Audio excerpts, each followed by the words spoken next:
Jó capítulo 27.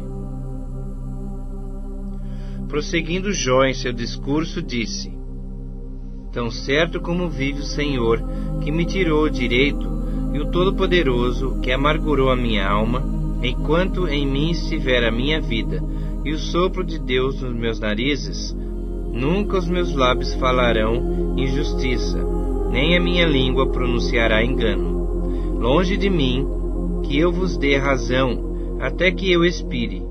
Nunca afastarei de mim a minha integridade. À minha justiça me apegarei e não alargarei.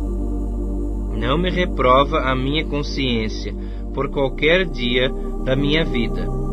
Seja como perverso o meu inimigo, e o que se levantar contra mim como injusto. Porque qual será a esperança do ímpio, quando lhe for cortada a vida, quando Deus lhe arrancar a alma? Acaso ouvirá Deus o seu clamor, em lhe sobrevindo a tribulação? Deleitar-se-á o perverso no Todo-Poderoso? Invocará a Deus em todo tempo? Ensinar-vos-ei o que encerra a mão de Deus, e não vos ocultarei o que está com o Todo-Poderoso. Eis que todos vós já vistes isso. Por que, pois, alimentais vãs noções?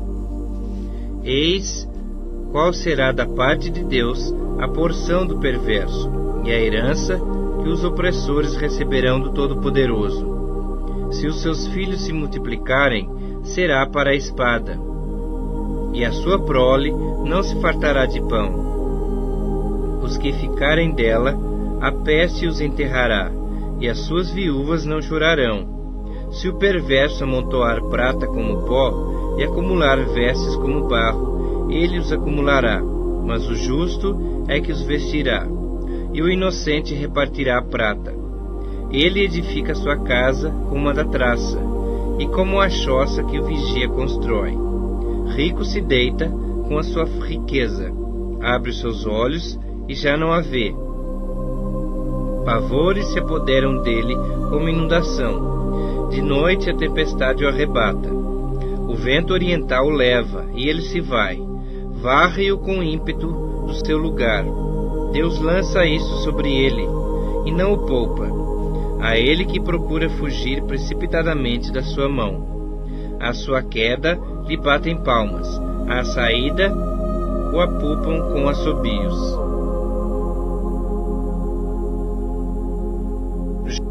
Jó capítulo 28.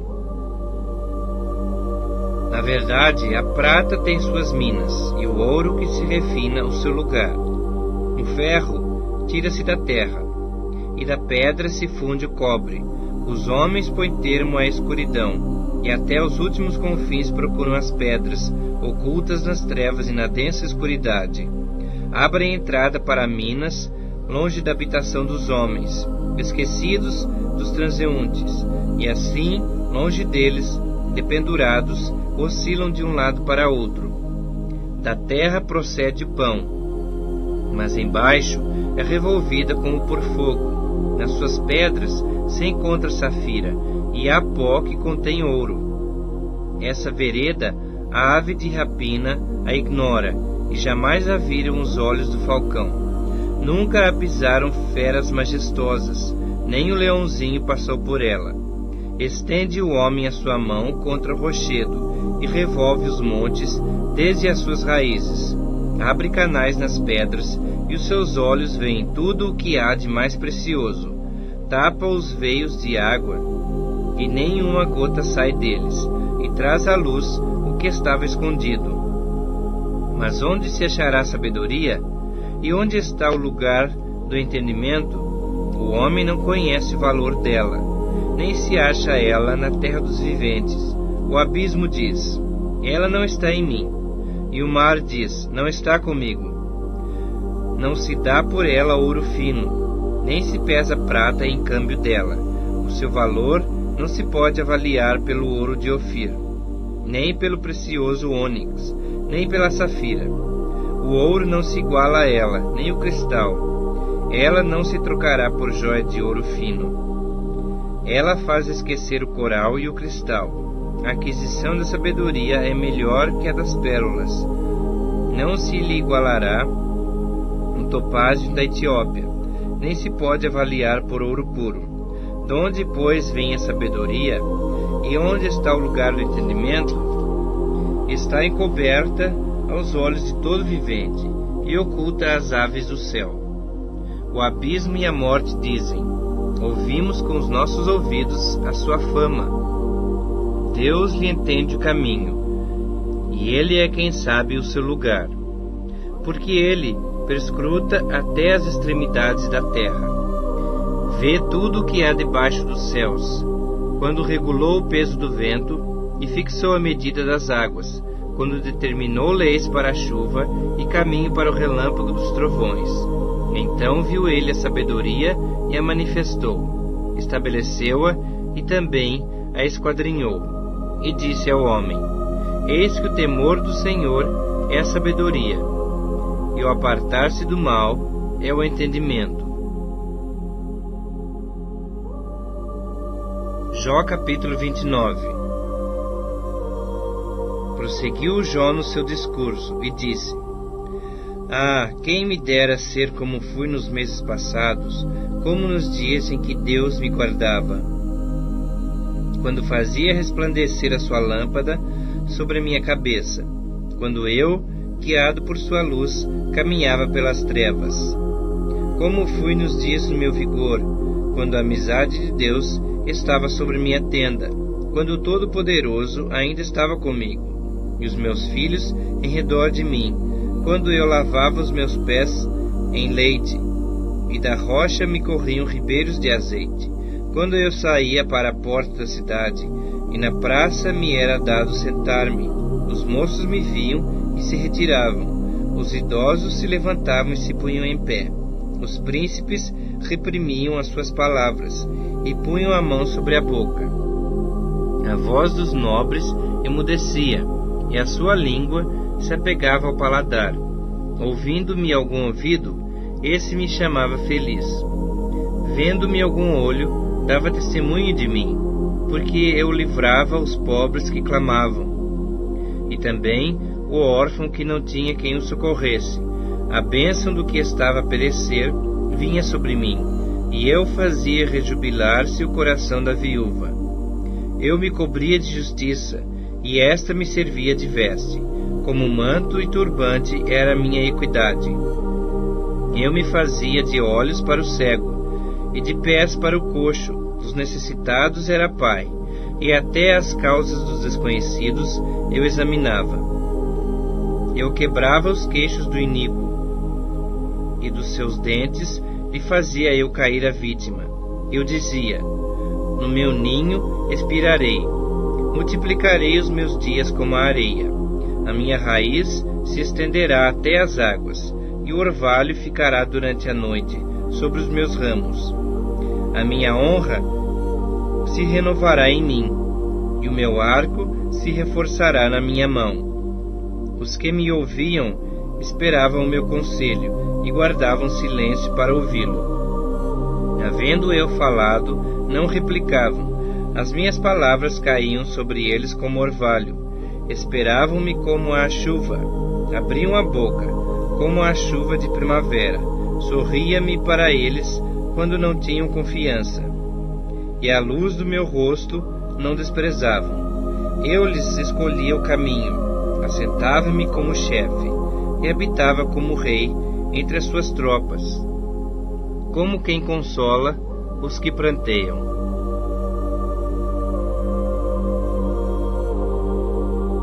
Jó capítulo 30. Mas agora se riem de mim, os de menos idade do que eu, cujos pais eu teria desdenhado de pôr ao lado dos cães do meu rebanho. De que também me serviria a força das suas mãos, homens cujo vigor já pereceu. De míngua e fome se debilitaram. Roem os lugares secos, desde muito em ruínas e desolados. Apanham malvas e folhas dos arbustos, e se sustentam de raízes de zimbro. Do meio dos homens são expulsos. Grita-se contra eles, como se grita atrás de um ladrão. Habitam nos desfiladeiros sombrios, nas cavernas da terra e das rochas. Bramam entre os arbustos e se ajuntam debaixo dos espinheiros. São filhos de doidos, raça infame, e da terra são escorraçados. Mas agora sou a sua canção de motejo, e lhes sirvo de provérbio.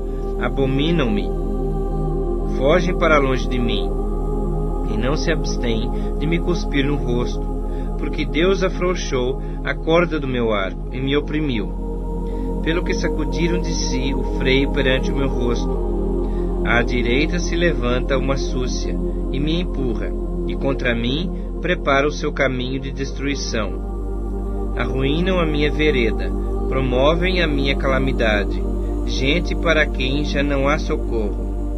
Vêm contra mim como por uma grande brecha, e se revolvem avante entre as ruínas. Sobrevieram-me pavores, como pelo vento é varrida a minha honra. Como nuvem passou a minha felicidade. Agora dentro em mim se me derrama a alma. Os dias da aflição se apoderaram de mim. A noite me verruma os ossos e os desloca, e não descansa o mal que me rói. Pela grande violência do meu mal está desfigurada a minha veste, mal que me cinge como a gola da minha túnica. Deus, tu me lançaste na lama, e me tornei semelhante ao pó e à cinza. Clamo a ti, e não me respondes. Estou em pé, mas apenas olhas para mim. Tu foste cruel contra mim.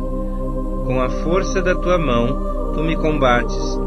Levantas-me sobre o vento e me fazes cavalgá-lo. Dissolves-me no estrondo da tempestade, pois eu sei que me levarás à morte e à casa destinada a todo vivente. De um montão de ruínas não estenderá o homem a mão, e na sua desventura não levantará um grito por socorro? Acaso não chorei sobre aquele que atravessava dias difíceis? Ou não se angustiou a minha alma pelo necessitado? Aguardava eu o bem, e eis que me veio o mal. Esperava a luz, veio-me a escuridão. O meu íntimo se agita sem cessar, e dias de aflição me sobrevêm. Ando de luto, sem a luz do sol. Levanto-me na congregação e clamo por socorro. Sou irmão dos chacais e companheiro de avestruzes. Enegrecida se me cai a pele, e os meus ossos queimam em febre. Por isso, a minha harpa se me tornou em pranto de luto, e a minha flauta em voz dos que choram.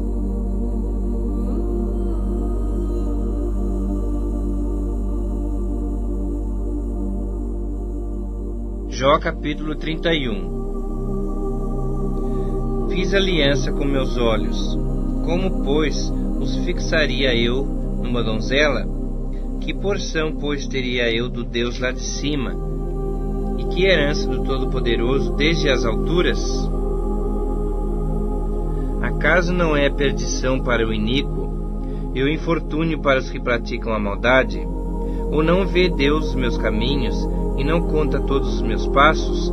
Se andei com falsidade e se o meu pé se apressou para o engano, pese-me Deus em balanças fiéis e conhecerá a minha integridade. Se os meus passos se desviaram do caminho, e se o meu coração segue os meus olhos, e se as minhas mãos se apegou qualquer mancha, então semeie eu, e outro coma, e sejam arrancados os renovos do meu campo. Se o meu coração se deixou seduzir por causa de mulher, se andei à espreita à porta do meu próximo, então moa minha mulher para outro, e outros se encurvem sobre ela. Pois seria isso um crime hediondo, delito à punição de juízes. Pois seria fogo que consome até a destruição, e desarraigaria toda a minha renda. Se desprezei o direito do meu servo ou da minha serva, quando eles contendiam comigo, então que faria eu quando Deus se levantasse? E inquirindo ele a causa, que lhe responderia eu? Aquele que me formou no ventre materno não os fez também a eles? Ou não é o mesmo que nos formou na madre?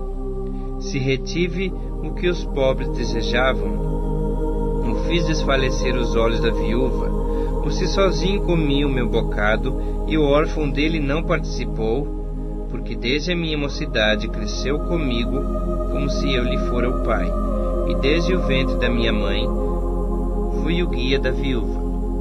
Se alguém vi perecer por falta de roupa, e é o necessitado por não ter coberta, se os seus lombos não me abençoaram, se ele não se aquentava com a lã dos meus cordeiros, se eu levantei a mão contra o órfão, por me ver apoiado pelos juízes da porta, então caia a omoplata do meu ombro, e seja arrancado o meu braço da articulação, porque o castigo de Deus seria para mim um assombro, e eu não poderia enfrentar a sua majestade.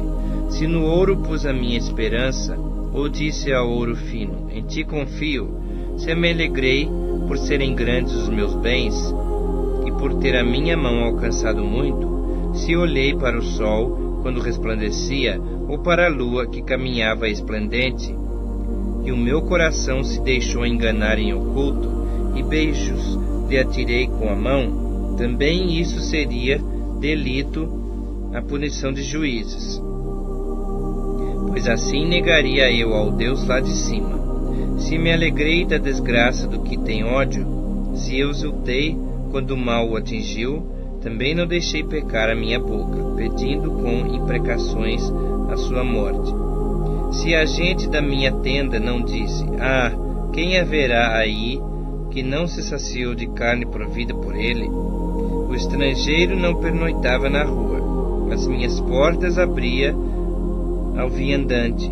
Se como Adão encobri as minhas transgressões, ocultando o meu delito no meu seio, porque eu temia a grande multidão, e o desprezo das famílias me apavorava, de sorte que me calei e não saí da porta. Oxalá eu tivesse quem me ouvisse. Eis aqui a minha defesa assinada, que o Todo-Poderoso me responda, que o meu adversário escreva a sua acusação. Por certo que a levaria sobre meu ombro, atá-la-ia sobre mim como coroa, mostrar-lhe-ia o número dos meus passos, como príncipe me chegaria a ele. Se a minha terra clamar contra mim, e se os seus sucos juntamente chorarem, se comi os seus frutos sem tê-la pago devidamente, e causei a morte aos seus donos, por trigo me produza cardos, por cevada, joio. Fim das palavras de Jó.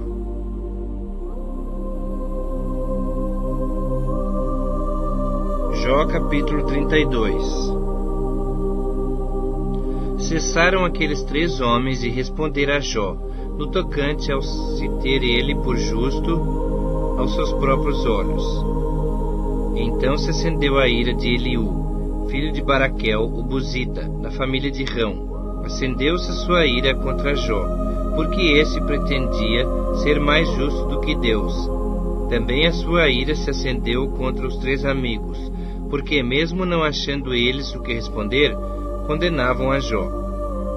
Eliú, porém, esperara para falar a Jó, pois eram de mais idade do que ele. Vendo Eliú que já não havia resposta na boca daqueles 3 homens, a sua ira se acendeu. Disse Eliú, filho de Baraquel, o Buzita: Eu sou de menos idade, e vós sois idosos. Arreceei-me e temi de vos declarar a minha opinião. Dizia eu: Falem os dias, e a multidão dos anos ensine a sabedoria. Na verdade, há um espírito num homem, e o sopro do Todo-Poderoso o faz entendido. Os de mais idade não é que são os sábios, nem os velhos os que entendem o que é reto. Pelo que digo, dai-me ouvidos, e também eu declararei a minha opinião. Eis que aguardei as vossas palavras, e dei ouvidos às vossas considerações, enquanto, quem sabe, buscáveis o que dizer. Atentando, pois, para vós outros, eis que nenhum de vós houve que refutasse Jó, nem que respondesse às suas razões. Não vos desculpeis, pois, dizendo: achamos sabedoria nele. Deus pode vencê-lo, e não o homem. Ora, ele não me dirigiu palavra alguma, nem eu lhe retorquirei com as vossas palavras. Estão pasmados, já não respondem. Faltam-lhes as palavras. Acaso devo esperar, pois não falam? Estão parados e nada mais respondem? Também eu concorrerei com a minha resposta. Declararei a minha opinião, porque tenho muito que falar. O meu espírito me constrange. Eis que dentro em mim sou como vinho, sem respiradouro, como odres novos, prestes a arrebentar-se. Permiti, pois, que eu fale para desafogar-me. Abrirei os meus lábios e responderei. Não farei acepção das pessoas, nem usarei de lisonjas com o homem, porque não sei lisonjear. Em caso contrário, em breve me levaria o meu Criador.